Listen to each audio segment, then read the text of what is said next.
Can you tell us what was behind the awful story of family really torn up by Liam Williams? It was Liam Williams, the kid who had cancer, and they kept their kid from conventional treatment because they believed in a different sort of treatment. That's a salutary lesson, I suppose, in a really heartbreaking case. Yeah, I mean, that's one of the high-profile ones. I think it was around 10 years ago now. Very, very sad. And look, although I think the family did the wrong thing, I think they should have stuck with conventional therapy and maybe had some complementary therapies on the side. I understand they left traditional therapy. They took him to Mexico, and I don't think he came back. Is that right? And it's very, very sad. You can understand why they've done that, but I just strongly urge people not to do so. Stick with traditional therapy. It's by far, far your best chance. But, you know, these things happen. You can understand it, but it's very sad. You've got, on Chapter 7, what doesn't work. You've got definitely avoid, recommend to avoid, or probably best to avoid. It is actually quite, you're being quite forgiving of some things. One might say, of a more sceptical bent, that they ought to prove efficacy before you even put the word probably best to avoid in front of it. Yeah, I mean, what I mean by that is, you know, say for homeopathy, for example, it's not going to harm you because there's nothing there. Or there's very little evidence. So really I look at what are the benefits and what are the side effects and weigh that up. So if there's sort of very, very few or remote chance of benefits and no side effects, I'd say probably worth, you know, avoiding and go for something else. So I've tried to grade them, really. Yeah. You're giving advice. It's not just having the book, but you're giving advice on how to get good information and avoiding quacks, because most people will go on the internet and look everywhere that they can because, as I said before, they're desperate and vulnerable. That's right. I mean, you know, we had a person talking about urine therapy. If you go on the internet, I bet you could find 10,000 sites saying how good it is. So, you know, it's just so hard to get good information. So, and again, you know, these things aren't really my opinion. I've said about 25 therapies that work, 25 that don't. It's not really my opinion. It's what any scientist would say, I think, who looked at the data. Yeah. Sean, thank you very much. We appreciate your time. We're about out of it. Have you got another call? No. Apparently someone's very angry. People do get upset at this, don't they? Because it's almost like a belief system's being challenged. Yeah, that's right. Much more at stake, though. Oh, well. If they're upset at that, they'll probably get very upset at this. Did you have a look at the Mitchell and Webb thing on homeopathic A&E?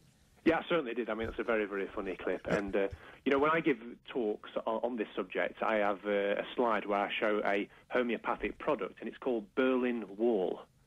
And you heard right, it's just dust from the Berlin Wall that's been diluted and diluted so there's nothing there. And it's sold at £4.60 a bottle to cure people of their sense of repression. And I get, you know, gasps of shock that this is what, you know, homeopathy involves. Sean, thanks very much. We appreciate your time. Thank you, Graham. We'll have to leave it there. Here is Mitchell and Webb, Homeopathic A&E. The book, if you want it, just email from the website, Complementary Therapies for Cancer, what works, what doesn't, and how to tell the difference. Just say that you want that book from the Radio Live website, radiolive.co.nz, weekend hosts and Graham Hill.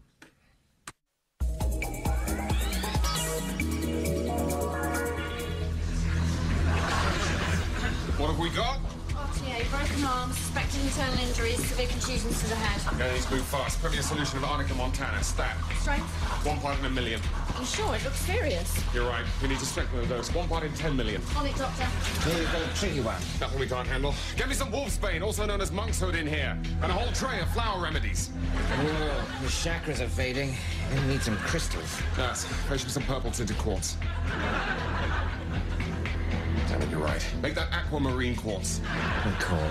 Okay, he's stabilizing. Now, does anybody know what sort of car hit him? Blue Fort Mondeo, apparently. Right, get me a bit of Blue Fort Mondeo, put it in water, shake it, dilute it, shake it again, dilute it again, do some more shaking, dilute it some more, then put 3 drops on his tongue. If that doesn't cure him, I don't know what will. You should have a look at this, Simon. What is it? Don't think this poor chap's got long to live. Why not? His lifeline, very short. But his horoscope's not too clever either. Sagittarius. Brace yourself for a surprise. Things are about to change for you. Certainly are, unless... Wait. What? We could try drawing a bit more lifeline on with biro. It'll never work. You got a better idea? Let's see what happens.